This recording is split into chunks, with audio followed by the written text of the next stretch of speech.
En tant que mère, vous savez qu'il est toujours pénible de voir votre bébé pleurer sans cesse.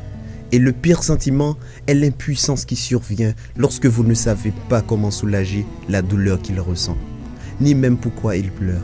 Dans de nombreux cas, la raison peut être un ventre contrarié. La douleur à l'estomac est un problème fréquent chez les bébés. Leur système digestif continuant à s'habituer à la nourriture solide, liquide, ils peuvent souvent être confrontés à des problèmes tels que gaz, reflux, acidité, diarrhée, vomissement et constipation.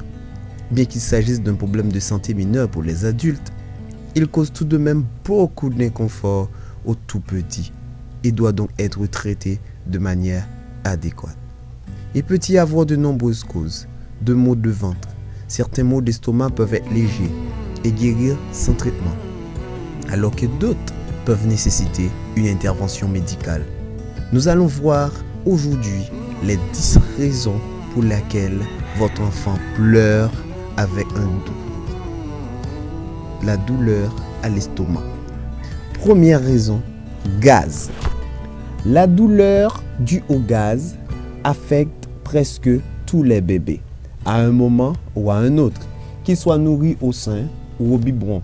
Il est particulièrement répandu chez les nourrissons âgés de 1 à 4 mois en raison de leur système digestif sous-développé et peut survenir en raison de plusieurs autres problèmes que nous allons voir en bas.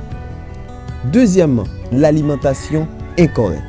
Si le sein ou le biberon est mal positionné, le bébé risque d'avaler trop d'air et cela va lui causer certainement des douleurs au ventre ou à l'estomac. Troisièmement, la suralimentation. Si vous donnez trop à manger à votre bébé, cela peut entraîner diverses complications pour la santé, telles que la détérioration du système digestif, des douleurs dues au ballonnement, une pression sur l'estomac et des vomissements. Quatrièmement, la sensibilité à certains aliments. Certains bébés peuvent être allergiques aux ingrédients du lait maternel ou du lait maternisé. Alors, il faut être prudent en ce sens et consulter le médecin. Cinquièmement, surcharge de lactose. Cela se produit lorsque votre tout petit a trop de lait maternel. Riche en lactose, mais pauvre en graisse.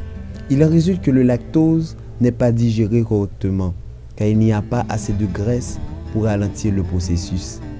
Et ceci crée généralement un excès de gaz. Sixièmement, un système digestif sous-développé.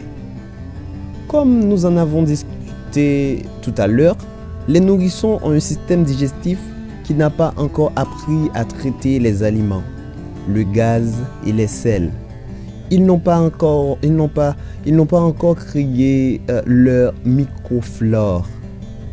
Les microflores sont des micro-organismes uniques qui vivent dans l'intestin, qui facilitent le processus de digestion et le système immunitaire. Cela peut aussi être une cause de gaz, comme nous l'avions dit tout à l'heure. Septièmement, les légumes gazeux. Les bébés nourris au sein peuvent également avoir des gaz si leur mère commence à consommer des légumes comme le chou-fleur, les haricots, les oignons et le chou. Huitièmement, la constipation. Un changement dans le régime alimentaire ou les habitudes alimentaires d'un bébé ou une consommation réduite d'eau peut produire des selles sèches et dures. Cela peut provoquer des douleurs abdominales chez les bébés constipés. Neuvièmement, le reflux. Les bébés âgés de 1 à 3 mois recrachent généralement une petite partie de ce qu'ils ont consommé peu après avoir été nourris. Ceci est dû au fait que la valve entre le tuyau alimentaire et l'estomac n'est pas complètement développée. Alors, le crachat se renverse parfois dans la bouche et la gorge, créant des douleurs à l'estomac après.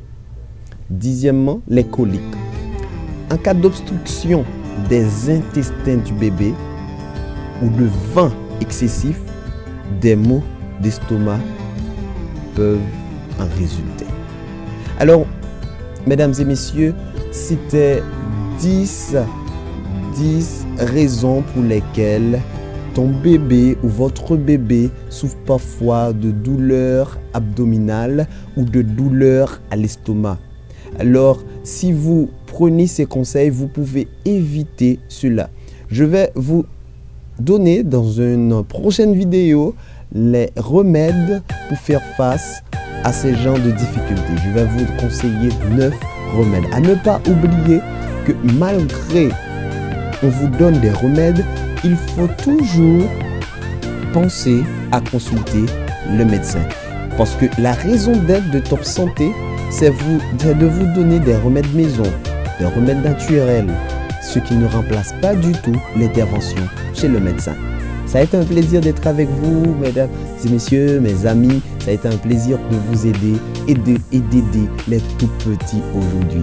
N'oubliez pas de vous abonner car il y aura beaucoup de surprises pour les nouveaux abonnés. Merci, bye bye.